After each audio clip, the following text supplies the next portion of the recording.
I swore never to be silent. Wherever and whenever human beings endure suffering and humiliation, we must always take sides because neutrality helps the oppressor, never the victim. Silence encourages the tormentor, never the tormented.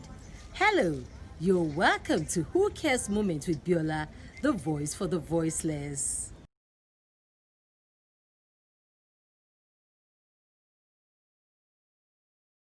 That experience was terrible that night. Shooting all the time, no giving minutes. Fulani militia come by night and raid communities across the local governments. They come with AK-47, they come with machetes, and they fire in the air. While people are running, they will gun down women, children, old people. Kaduna State, north central of Nigeria, has been in the news in the past few years for incessant killings in the southern part of the state. Indigenes of Southern Kaduna are predominantly Christians and minority Muslim Hausa Fulani settlers. Crisis in the state purportedly started 28 years ago. You have the Kafancha riot in 1987, Zango Kataf in 1992 because of relocation of a market. Peace was restored for some years to the recent killings that started in 2017. The media is agog with different narratives of the crisis. Who Cares Moment, the voice for the voiceless, after speaking with a victim, sat down with each of the warring groups in a bid to get all sides to the story. From our findings, we can establish that the root cause of the crisis is the fight over Southern Kaduna land. Indigenes of the land is the Atiap people, called the Kataf. We are the indigenes of the land. And the other people that you call non-indigens will be the Hausas that come to live with us, the Fulani that come to live with us. You have various other tribes. In fact, we have Yorubas, we have Igbos, who are traders and all over. The present one started somewhere 2017, when it started with some serial killings. The natives will go to the farm, to their farmlands, and they will not come back. Those killed, you could see vividly, clearly, that they are killed as a result of gun shots. That could be seen even from their corpses. Others are macheted. Others are actually burnt.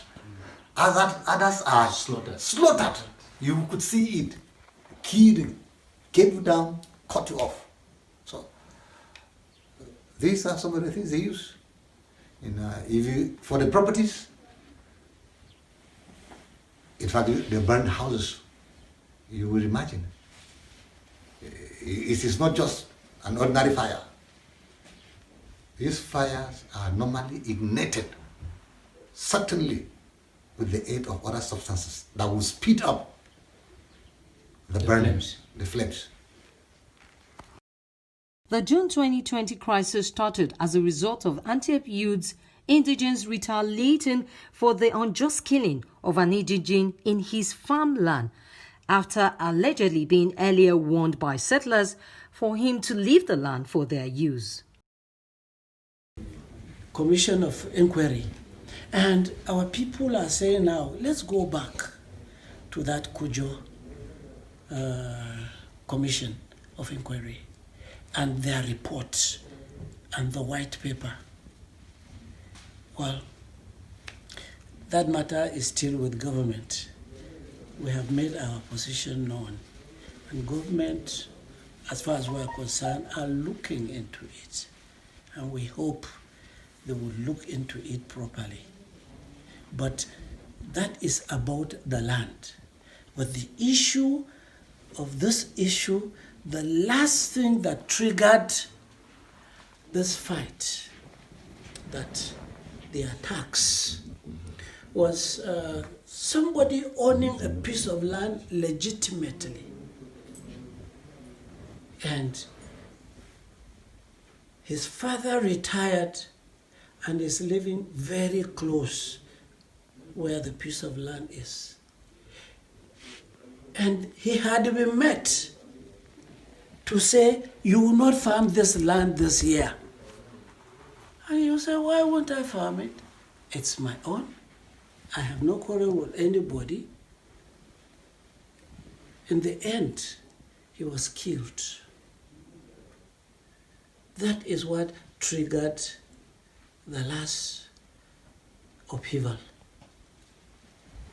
The acting district head of the Hausa community referred to the crisis as being perceived as both religious and ethnic, with the foundation being on land claim, while the Fulani district head insists that they only respond to attacks on them and their cattle when grazing. According to the Hausa and Fulani heads, hundreds of the people have been displaced and about 3 killed, with houses burnt. While the Hausa and Fulani groups commended the security apparatus and the governor for responding swiftly always to protect them, most of the Southern Kaduna indigents accused them of complicity. The crisis is between the Hausas and the Atiam about the farmland. You see, and the majority of the Hausas are Muslims, and the majority of the Atiam are Christians. So, by a perception of somebody, you say that it is a religious crisis. But it is not a religious crisis. But some people take it like that. Why? Because it is clashes between the Hausa and the Atiam, and then it's now turned back to Fulanis. And the Fulanis are Muslims. So see how people are perceive things. That's why people say, so it is now turned to a religion crisis, because it started with the Hausas and the Atiam because of the land. And now it's now turned back to Fulanis. And then Fulanis are Muslims and the Hausas are Muslims, and the Atiam are Christians. So you see, that is why people are seeing it as They are not some people see it as a religion crisis because of this. If to say the crisis is end up with the Hausas and the Atiam, maybe people will think of religion into the crisis. But it's now changed Take a different dimension to the plans. So that is why you hear people say that it is an attack, it's a religion crisis between the Christian and so.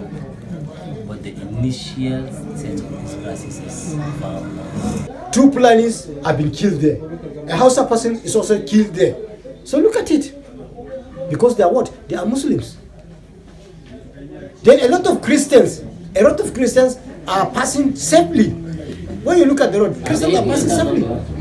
People are passing safely. But if you enter their places, that's why the problem comes from. So people for the people are giving this possession their right.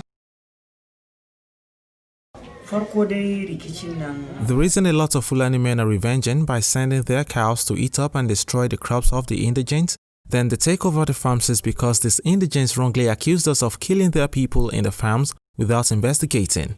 They even attack us, burn down our huts, and sometimes steal cows. That's why Fulani men destroy and take over their farms. Who Cares Moment interacted with some victims who share their horrid experience. And the only thing you understand, Allah Akbar, Allah Akbar.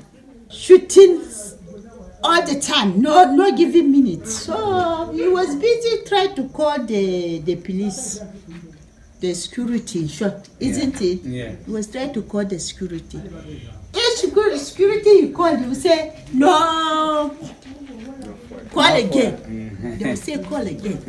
That your calling cannot be reached. Up to 5 branch security, no response.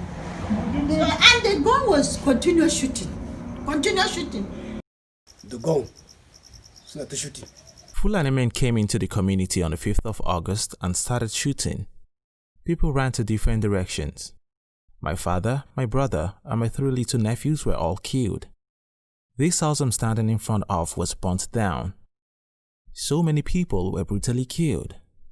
What is troubling us is that there has been no security officers since the incidents in this community. We complained to the local government authority, but we were told there were not enough security personnel. We sleep in our farms because our houses are gone. The women and children are in IDP camps. We need help, please. The Southern Kaduna People's Union, SOCAPO, has been actively fighting for the right of Southern Kaduna people while pushing for peace and justice in the region. Who Cares Movement met with the president of the union, a former member of the House of Representatives National Assembly, Jonathan Asaki, and the public relations officer, a veteran journalist, Luka Biniyat. So contrary to the narrative being promoted to the public, what we are experiencing in Southern Kaduna today is unprovoked attacks across our communities in all the 12 local governments. And these attacks come from Fulani militia who come by night well armed with their guns. They cannot go to farm, and above all, the government of the day does not take care of them. That is the situation that our communities have found themselves today. As of the last count, just from January to July, over 520 people have been massacred in our communities alone. And 104 communities have been displaced. They are right now staying in dehumanizing conditions in various locations across the communities. And this underscores the huge humanitarian crisis that our people are facing. That is the situation. Boko Haram came into town in 2012 and started planting bombs in churches. 1 or 2 times our youth reacted. But what is taking place today, before the 2015 general election, clearly brought in a new development. The violence now is rural centered, with the major aim of killing our people or catching them and kidnapping them and asking for ransom, destroying their communities, chasing them out and occupying it. That's a new dimension. It was different from flashes of violence between the two groups and then everything was like. Today, they will come to rural areas, chase them away after destroying them and occupy them. Far from Zango town was attacked.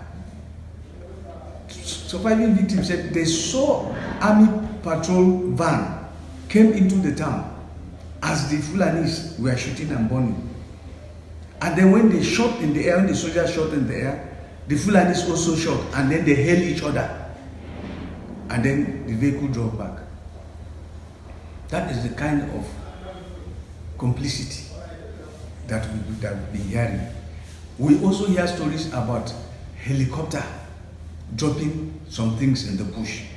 Not in only one place. For years now, the helicopter will be sighted dropping things we believe are weapons in the bush. Once that helicopter drops, that evening or the next day, there will always be an attack. Where would a helicopter pass in Nigerian airspace that it will not be known? So, the only solution to this is for government to be honest, for government to come out and stop these people that are doing this, because we believe they know them and they are the only ones that can decide whether Southern Kaduna will have peace or not. As for we are victims, we are helpless. Perhaps if the international community bear enough pressure on President Muhammadu Buhari and on Governor Nasiru El-Rufai, perhaps they will pander to pressure to our murderers to stop. The question is, where do the militia get these sophisticated ammunitions from, especially during the COVID-19 lockdown? His Highness, the Agwatiab Dominic Gambo Yahaya, paramount ruler of Zango Katav, local government area of Southern Kaduna, in a bid to end the crisis and restore peace, put together a summit tagged Exploring Ways and Means of Achieving Lasting Peaceful Coexistence in Antioch Chiefdom. The summit had leaders of the warring groups, the Fulani, Hausa, and Antioch in attendance. Also, community leaders, religious, youth leaders, security, and government officials who participated all spoke on the essence of ensuring peace and coexistence. The Agwantiab advised participants to push for true peace and discourage the profiling of criminals along ethno-religious sentiments as it only heightens tension. Honorable Amos Magaji, member Zango Katav Jaba Federal Constituency, speaking at the Peace Summit organized by the Agwatia, encouraged all the warring groups to have sincerity of heart in pursuing peace and coexistence, while employing the government to increase the provision for those in the IDP camp and help in restoring them back to their homes. For coming here, I believe that everybody that came here is sincerely interested in ensuring the peace of our community. And if that is truly our desire, I believe that we will leave this place smiling. And I pray that this ugly situation that has come upon this local government, upon our people, will soon be a thing of the past.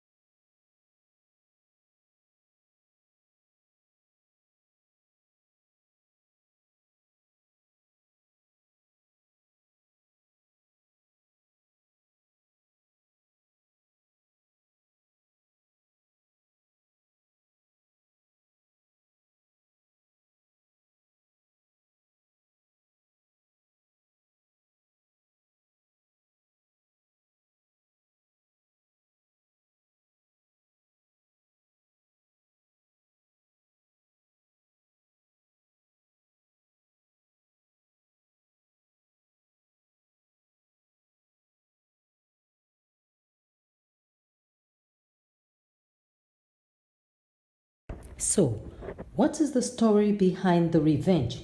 Or is there a hidden agenda gradually unfolding? Watch out for the part 2 of this and the documentary that contains full details of the Southern Kaduna killings, the stories behind the stories from those that experienced it, truth that will shock you. Be your brother's keeper. Send in your comments and your advice. Let us change our world one person at a time. Thank you for being part of this edition. Please click on the like and subscribe button. Who cares? We care.